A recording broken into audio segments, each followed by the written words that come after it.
Hello and welcome to a brand new episode of Lowdown. Today I'm absolutely delighted to be joined by Michael Brown, Head of Performance at BODO Glimt. Mike, welcome to the show. Hiya, thanks for having me. Pleasure to be here. Mike, as I join you today, you're about to embark on another week of travelling. Standard procedure for BODO Glimt at this stage? Yep, pretty much standard. So we travel down to Oslo for a game in the Elite Series tomorrow against Lillestrøm. So that's a big game. And then we go over directly straight to London where we play Arsenal Thursday. So that full week away. It's part of the journey.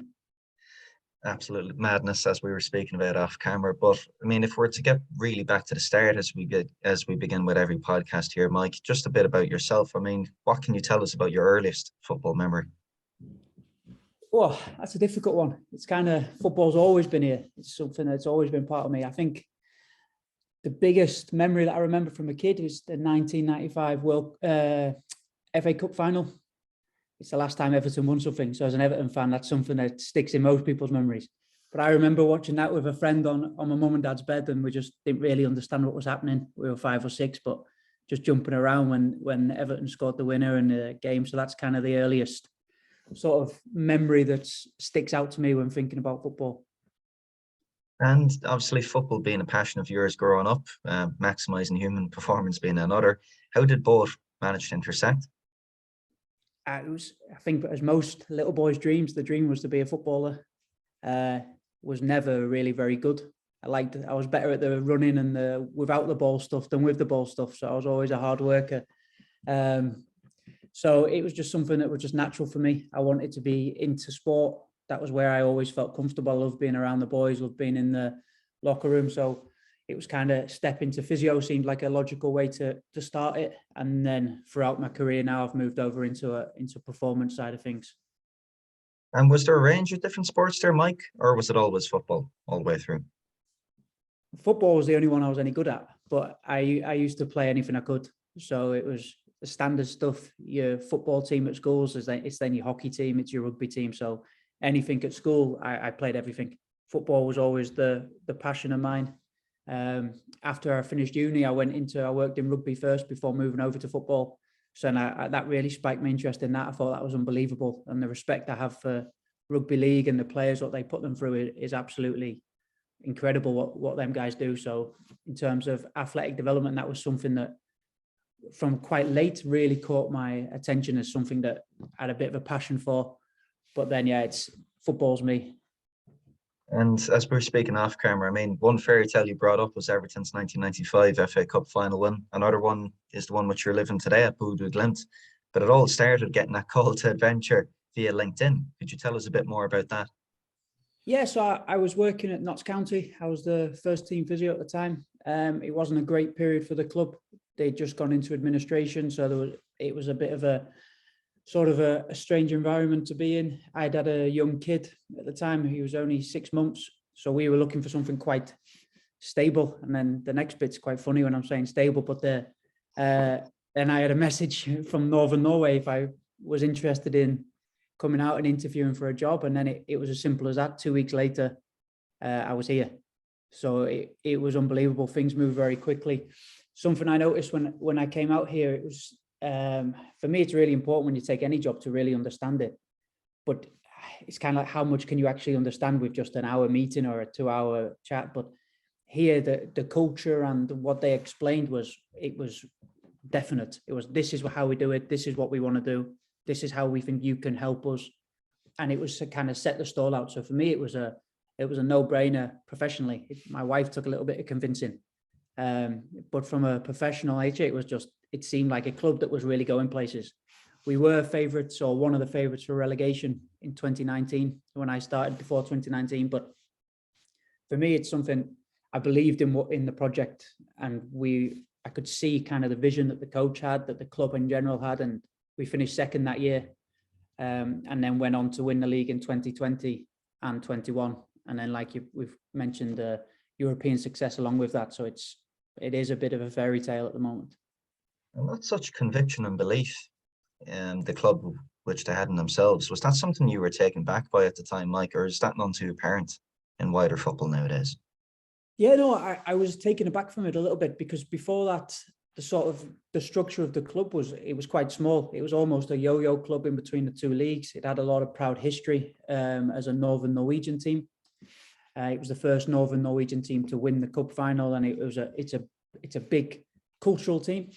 But just kind of that backroom of what they wanted and what they saw in terms of the physio team and the medical team and in sort of the physical team and what they wanted to do. Where our coaches is quite clear. We don't change. If we play in Roma away or playing one of the smaller Norwegian teams away, we play the same style of football, and it's what we want to do. So we try and impose our style on everyone else. So for me, it was simple then that we could just say, okay, what do I need to do to make the players physically better to do that style? And for me, that clarity and that understanding of we want a right back to do this, a left back to do this, it was in place. And for me, it was then just, okay, how can I help that? What do I need to do physically? How can we keep players on the pitch from a rehab point of view? And everything was quite easy is the wrong word, because it was a battle many times, but it was quite easy in my head to kind of go, we need to do this, this, and this to really make a big difference. And for those who aren't already aware, Mike, of BODO and its location in Norway, I mean, what is so unique about the place? Yeah, so we are just inside the Arctic Circle. So obviously that brings with it the cold.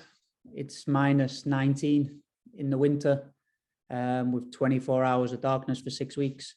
So the way our season is, we finish in November normally, middle of November, but obviously with COVID and other things, we were playing in 2020 until the 20th of December was the last game. So then it's been dark then for 3-4 weeks. We train outside every session. We never train inside. So during COVID, our pitch is owned by the communer, so the council. So we had to shovel the pitch ourselves because they weren't coming to do it. So we were shoveling the pitch, the players, with snow in the morning. So it's something that was just a bit normal kind of for us to do. The strangest of all is the summer for me, though, when it's 24-hour sunlight, and that's really, unless you've experienced it, it's really bizarre. You kind of feel like you're so energetic in the evening. It's really difficult to get to sleep. You kind of have to take yourself into a dark room, or you just don't get tired. Again, we talked off camera, but from a sort of physical and what you're going to do from a prep point of view for the boys, it's something you really have to consider, because players will be on PlayStations until 3 a.m. at the best of times. But when it's complete sunlight anyway, they can just stay up, and it's really something that you have to understand and kind of put plans in place and speak to players, especially new players who are coming up, who aren't from Norway and don't really understand the impact it can have on you. So it's really interesting geographical demands that we have. It's something which I'm sure that you yourself and the rest of your support staff will welcome too, Mike, that resilience, that, adaptability, adapting to unforeseen circumstances, events as such. I mean, again, I think we were speaking off camera, you're speaking about some of the younger players, how, due to the squad profile of you guys, you have a lot of young players, you only 2 players that don't have kids. I mean, it must be a lot easier to adapt to those demands as opposed to vice versa. Yeah, I think it's definite. If you just have to, the less people you have to look after in life, I think it's always easier. I know that since I've had my second kid, it's much harder with 2 of them. But when it's just yourself, you can be a little bit more focused. We have players, obviously we have 2, like I say, we have 2 players with kids. The rest of them, I think in general, in preparation for the squad, the rest of the boys can go home. They don't have to think about anything. They just have to think about their own food. If they need a 2-hour sleep in the afternoon to be ready for the next session, they don't have to think about playing Peppa Pig or wrestling or whatever it is with the kids that you have to do. So they can put much more focus on themselves. And I think that's something that, I know it's not something that we've looked for. We don't say, you got kids, we're not signing you, but it's just a lucky coincidence that it's actually happened. And especially with the demands of COVID, with the demands of being in Europe, where we've been traveling away a lot, it makes a big impact when, like I say, we go away today for a full week and there's only 2 or 3 of us in the whole squad who have to think about, how's my wife, how's my girlfriend, what are the kids going to be up to, have they got enough support around them? Because it is an isolated place up here. I think the nearest big town is about an 8-hour drive away from here. It's our local derby against Tromsø is an 8-hour drive.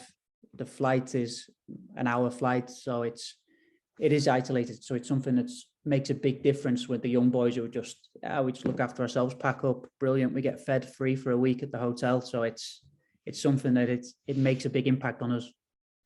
And obviously on to a few years of success, Mike. I mean, there's a lot of domestic and continental games to manage in a season like this, which doesn't seem to be ending anytime soon for you guys. I mean, how tough is it getting the balance between getting the players actually match fit and then keeping them fit, or getting players match ready and then keeping them fit? Yeah, I think that's the challenge, and there's no sort of secret remedy for that. For me, it's about if we're keeping players on the pitch and doing what we need to do. That's the focus. I think you have to remember that players are going to be working hard, kind of free spikes. So whether that's Sunday, Thursday, Sunday during the week, and the rest of the time it's about restitution, getting them ready to go, getting them recovered from that starting 11. The way we do it here at BODO, we don't really rotate the squad. That's the coach's sort of philosophy. He doesn't rotate very often.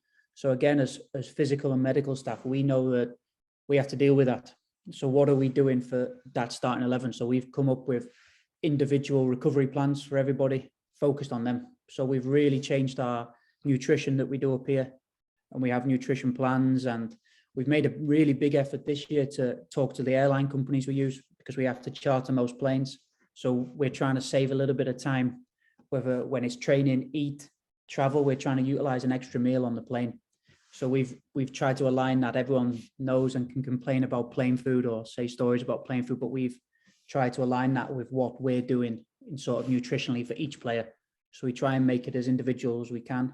We bring our chef along to all European matches, so there's no surprises when we go to different countries, because the Norwegian culture, they like their food, but they like the food the way it is. They have a tradition that they have tacos on a Friday, and if for me tacos, I don't know, it's a Mexican or this type of food. If you showed that to a Mexican, they wouldn't recognize it. It's completely different, but it's their Norwegian. This is a taco. So when we go away, they want tacos after the game. That's what they want to eat.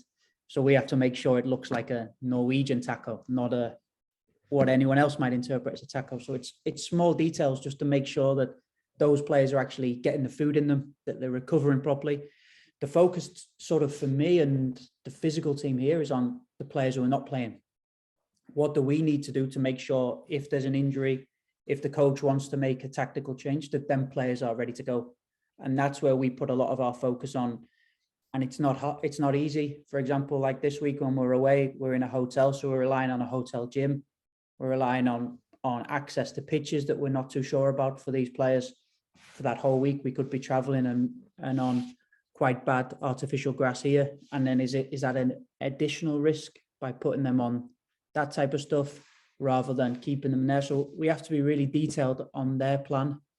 For me, it's always important with them players who are not featuring as much as obviously they would like to, or anyone would like to. No one wants to be on the bench. So it's about bringing the coaches on that journey with us. So we always try and talk to the coaches and say, what does this player need to do physically to get in the team? What can he do? What can we work on whilst he's not playing? I think then you get a better buy-in from the player. So we can then say, okay, the coach thinks we need to work a little bit on your explosive actions over 10 meters or your recovery runs if they're a winger or something like this. Then we try and incorporate those individual aspects into training, not just, okay, the 8 subs you're going to do 4v4 session. We try and make it as detailed as we can to enhance that player. And then we feel that that's the best way of them buying into what we're doing, that they can then actually see that the club have got a plan for them and that we as physical staff have got a plan for them on how we want to move them forward and how we believe in them to get into the team. It's not always easy to get a coach's input on it, but I think it's once you do and once you establish that communication line, it really makes a big difference on how we can interpret getting that player into the team, what they need to do and what their physical plan is. Does that communication, Mike, does that occur formally or would it be a bit more informal? Yeah, it's something that it is a formal, informal chat, if that makes sense.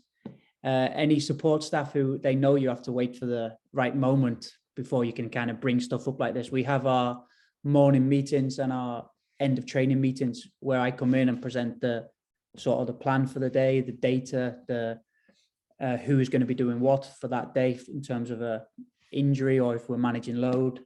Then in that after session, if we've just lost, or if there's a game coming up, you're not to bring it up because you're not going to get any response, but just waiting for them opportunities. And the coaches are aware that the chats are going to happen. If we know we have a long-term injury, they know that it's going to be, okay, what can this guy look like when he gets back? Do you want him to lose some weight? Do you want him to put on some weight? So we get all them questions, but it is, informal and formal at the same time. And just going back one layer to what we discussed earlier, you're on the road so much, you're outside your environment, your quote unquote home, so to speak. I mean, with so many variables, outside your control, what's the mindset like of not only the coaching staff, but you yourself and the support staff in terms of how you handle this week away from home? Yeah, obviously, I think you find your ways of getting through it, and you find your things to do. I'm a old school football manager, man. So for me, in hotels away from the family, it is brilliant to get a couple of hours on Football Manager. But I think it's about, I joke about that, but it's like, for me, that's important. When I'm away and you're struggling, and again, support staff will know if players are in a hotel and they're bored, your treatment levels go up. So people just want massage because they're bored. So you haven't seen people for weeks at the stadium getting a massage. But when they're stuck in an airport hotel, it's suddenly, can you do my calves for 30 minutes? So that's something that you have to manage. We try and talk to the players, and we try and say, no, even if we're away, we keep it as normal as possible. This is what we want to do. Would you get this done the day before a match at home? Is a conversation I often have with the players, and trying to keep the routines the same. It is tough being away from home that long. It is tough with things like sleeping. When we're in Norway and Norwegian matches, we're not a big club. So players, we don't have single rooms. So everybody shares a room, which that impacts people's sleep. There's not that routine that you can have. When we go to European matches, we go single room. So now we're going to have 3 nights in a room sharing. And then when we go over to London, the players will have single rooms. And that's just a budgeting issue. We're not we're not a massive club. So we have to try and figure that out. The players naturally drift towards people who they are comfortable with in a room. And we don't try and alter that, or we don't try and say, no, we want you to go in there for different reasons. There is times where we might think a player might need to adapt a little bit better culturally to what we're trying to do. So we put him with an experienced player who is kind of happy to bring him along and help him a little bit in that sense. So that's a big part of it. The sleep. What we try and do is be in where we can in a city-based location, or something where there's players, their access to a coffee shop, or somewhere where they can just take a walk. I think it makes a difference if you finish training, because we play tomorrow. Sunday we're just doing a normal recovery day, and then the players will be finished by 12 o'clock, 1 o'clock as normal. So what we try and do then is give them that opportunity. If they want to go out, they go out, they can do what they want to do. They can feel as normal or as homely as possible.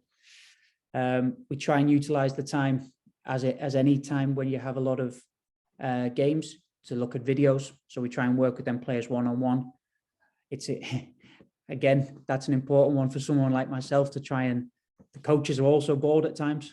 So don't overkill it on the videos. Don't go for 4-hour videos, which can really take it out of the players. So it's just about education. And then, like we spoke about off camera, you just get into the rhythm, and you don't really have that chance to enjoy it. It's just, okay, game's finished, right, let's pack up. We leave on the charter tomorrow. We go straight to the next game. And you just get into the flow. It's been like this now since 2020, where we've just gone bang, bang, bang game. So it is what it is now, and it's kind of just adapting to that and just getting through it. It's funny too when people speak about your European success, and then people always will look for the comfort in numbers, and they'll always look for the tangibles. However, it just seems to me that you can't really put a figure on the cohesion, the community, which there seems to be running right throughout the club. Yeah, and that's something that the club put a lot of focus on, in that culture. Everything that happens has to fit into our culture. And that's, by culture, I think it's a word that's used a lot. But for me, culture and high performance culture is just about being the best you can at any moment, whether that's at home, in terms of your nutrition, in terms of your sleep, your routines, whether you're at the club. I'm an old school stickler for rules and manners. If you've had a cup of coffee and you're not prepared to take your cup back and you're just prepared to leave it, when we're on the pitch, are you prepared to press that full 10 meters, or are you just going to go 9 and stop it?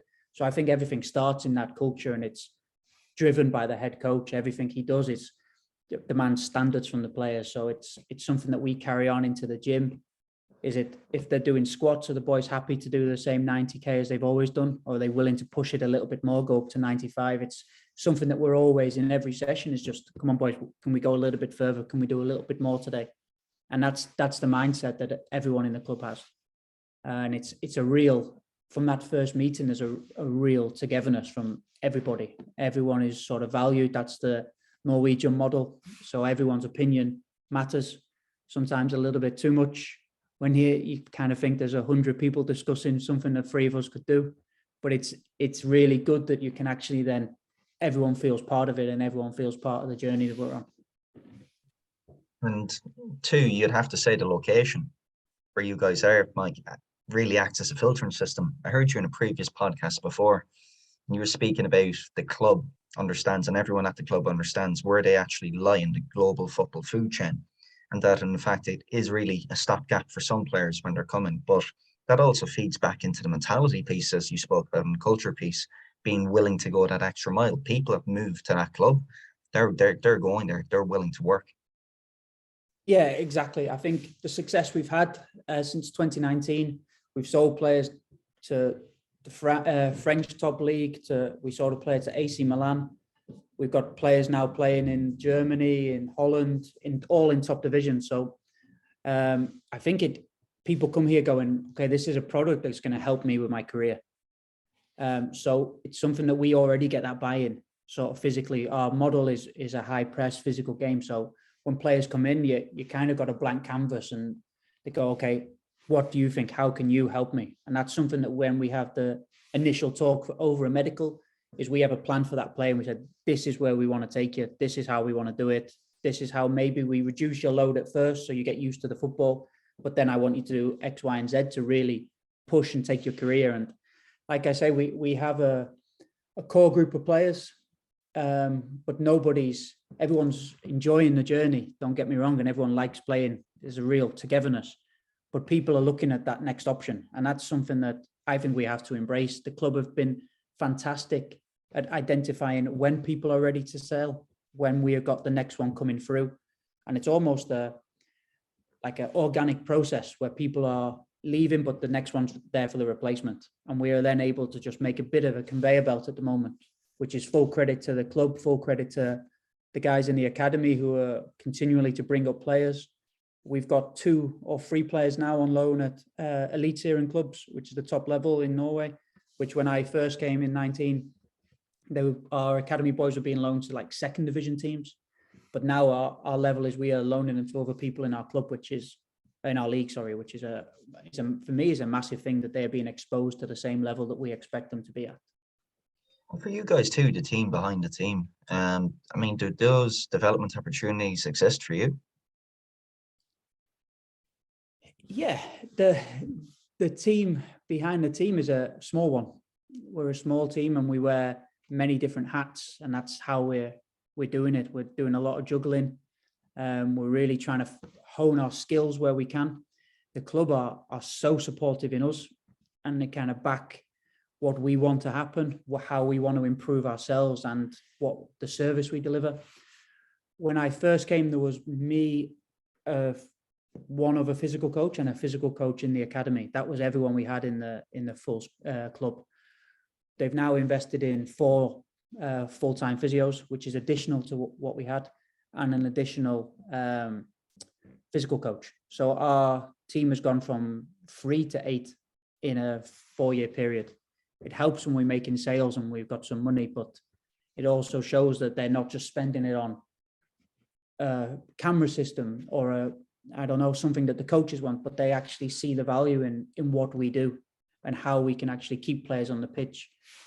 For me, when I first came, I used the word accountability, which is something that I want to be. I want to be accountable for what my team does.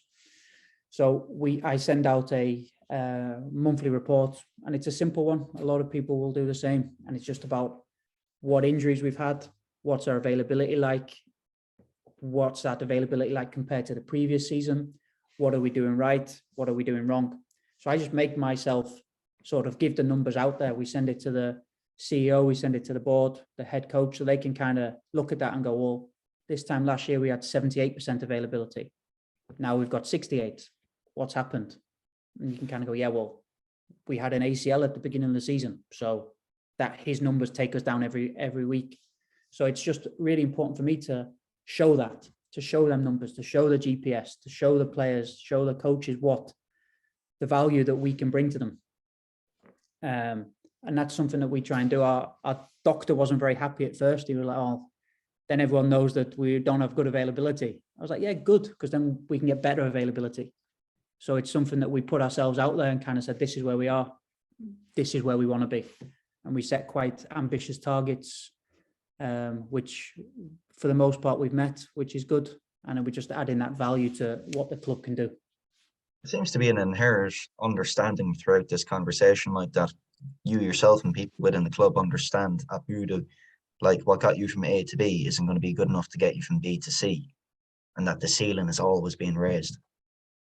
Yeah, and that's what it is. We know that we're never going to attract the world's best players. We're a small team from the northern Norway, but we can produce good players. And here we can really create a model where people want to come. We can see now we've signed in young Norwegian players because, like you say, they can see it as a gateway to something bigger. And the more we can actually work with them players and the more we can push them and push our model, I think it's only going to enhance what we're doing in terms of in domestically and further afield in Europe. And aside from your club responsibilities with BODO, Mike, you're also doing a PhD at the moment. I believe it's on the intensity of football actions. I mean, owing to your experience in the game to date, I mean, you're playing at the elite, you're coaching at the elite levels now. Where do you see the future game evolving? Yeah, again, I think it's a difficult one, and it comes a little bit for me in terms of trends. We all saw the Barcelona sort of tiki-taka approach 10, 15 years ago now, and then a lot of other teams are trying to replicate that. I think it's now the Klopp model and the Liverpool model seems to be the most fashionable, and it's kind of, that's where everyone is working on. For me, I really like the diversity in football. That's where I really think is the beauty of the game. And I really like it that teams can translate what football is differently. So for us, we're a high press 4-3-3 team. That's how we see it with our players, that we get the best out of it. But what would happen if we then suddenly produced the two best strikers Norwegian football's ever seen? There's a guy at City might argue that, but if we produce two Haalands, are we still going to try and typecast them into a 4-3-3? Or are we going to maybe go into a 4-4-2 or something like that? I think it's just really important to look at the players you've got as a model in the team and try and adapt to them as well. You can try and get them to fit your style, but it's all about utilizing what you've got. I think you see that with some of the best managers in the world, get the best out of players, and they maybe change their styles where they go to different clubs, or when they bring a new player in, they slightly adapt the system a little bit. So I think it's difficult to see where the future is going. I think players are going to only get faster and quicker and stronger. I think that's inevitable. You can see now what people like Haaland are doing, how quick he is, how strong he is, that he would have been completely different to a sort of typical number 9 in the 90s or early 2000s. So I think the level of fitness is only going to improve. So it's really exciting, I think, to see what comes next. Yeah, I'd have to echo that as well. I think if you look on a control v chaos continuum as well, it's about creating players, or it's about developing players even nowadays that are more in tune with their environment, and everything's a drip down. You know, the days of stop, stand still are long gone. But I mean, as we end this podcast, Mike, I've thoroughly enjoyed this. I mean, you've been on quite the journey, especially since leaving that job in Notts County. In the last 3 to 4 years at BODO, What have you learned about yourself? Yeah, how long have you got? I think that's a big one. When's the flight taking off? Yeah, exactly. For me, in terms of becoming what I wanted to be, I set out I wanted to become the leader of a high performing support team. That's kind of my vision, and that's where I want to go throughout my career. So what I learned about myself, the most important thing, and it sounds like a cliche, but it's just that communication. For me, I think communication in any type of sport, in any type of job, whether that's player on player, whether that's coach to coach, support staff to coach, I think that's the most important thing. If you can communicate right with people, being out here, obviously it's a different language. Everyone speaks perfect English, but that was a big step for me to come out here and put myself in a position where there's no other English people when I came. So it was all about speaking English to non-English speakers. So I really had to hone in on what my communication looked like. It took a slightly different route in terms of culture, which growing up in England, being in England sort of my whole life and being around English style of sport, coming into a different culture and what they perceive as their high performing situation is completely different to what I perceived it as. So that's the most important thing for me, and the biggest learning curve was to be able to adapt to what they wanted, both from a cultural and a sort of communication point of view, and try and put my own stamp onto what I saw, areas where I could improve, and try and adapt to them and enhance that where I could. Brilliant. And as we bring this podcast to a close, Mike, I mean, for those listening that are even the slightest bit inspired by your journey to date, I mean, what advice would you have for them? I think just go for an opportunity. Like I say, when I had the call to come out to BODO, I didn't know where BODO was. I had no idea. I'd never heard of BODO Glimt. The little bit of research, I knew one Norwegian. So I asked him, he said, nah, they're going to get relegated. I probably wouldn't go. But it was just like, nah, I wanted the adventure. It was the right time for me and the family, which helps. But just to go for it, just to make that plunge, go all in, try and find a project that fits your skill set. It's really important that, like I say, that the vision of the club was clear, and I knew I could come in and help enhance that. So that was really important for me. So I say just go for it and make sure it's something that you can impact, and then go all in. Fantastic, Mike. Safe travels anyways. Hope you enjoy the week. Hope you enjoy the week at home. Best of luck for the continued season, however many games you guys have left, and we'll be keeping abreast. Perfect. Thank you very much. Speak to you soon.